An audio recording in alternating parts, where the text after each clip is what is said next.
Back in the water, and stronger than ever, Two-Step sets sail. The Shard's journey begins from their home port of Toronto in Lake Ontario. From there they cross the lake to Oswego, New York, to enter the Oswego Canal, part of the New York State Canal System.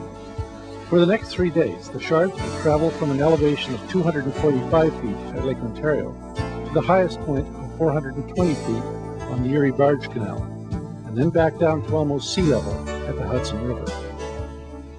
We build cross horses to carry the mast on deck, since the maximum clearance under the bridges of the canal is 20 feet.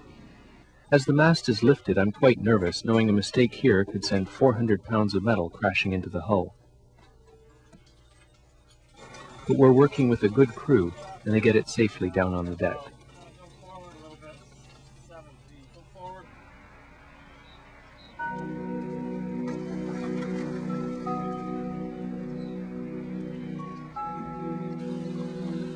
We are pleasantly surprised to find so much wilderness on our voyage through the system. Since it was originally built for commercial traffic, we pictured a more urban, industrial environment through the Oswego and Erie Barge Canals. The system was opened in 1825 and connected the Great Lakes to the eastern seaboard. Small barges were pulled by mule teams walking ahead along towpaths on shore.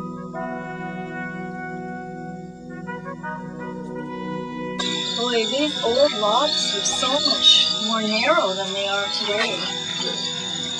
I wonder how they decided to change the standard of width. If the barges were built to fix the logs, or fit the logs, or the other way around.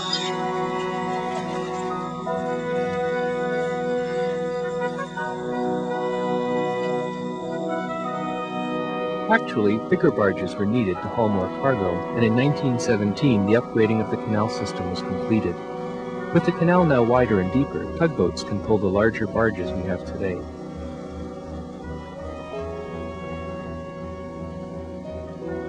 As we negotiate over 30 locks en route, we are impressed with the engineering that has kept this historic canal operating for over 170 years.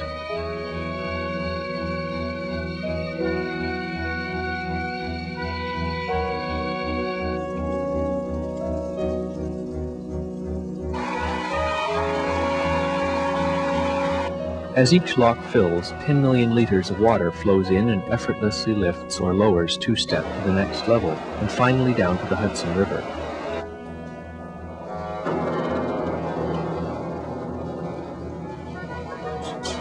There are no low bridges in the Hudson, so we raise our mast at Catskill.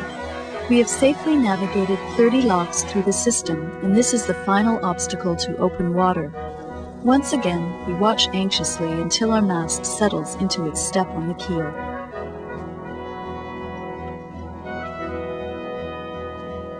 The steep walls of the Hudson River make for stunning scenery. This castle has been deserted for years and makes us feel like we're anchored in the Rhine River. Being alone, we imagine we've traveled back in time. In the 1600s, English explorer Henry Hudson thought this river might be the Northwest Passage. It served for many years as a highway for both settlers and traders.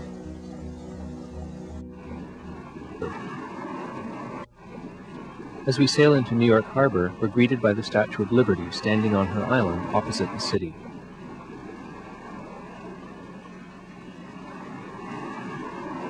From New York, the Shards sail offshore down the New Jersey coast.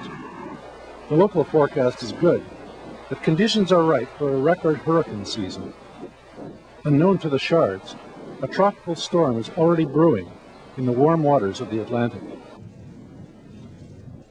They enter Chesapeake Bay, world-renowned for the variety of seafood harvested there. The bay is also a popular cruising ground for sailors. Tangier Island is a remote community which lies in the middle of the Chesapeake Bay, scarcely 50 miles from Washington, D.C. Other than a tiny airstrip, the only way onto the island is by boat. Fishing is the primary industry, and over the past 300 years, the fiercely proud islanders have weathered many hardships to preserve their way of life.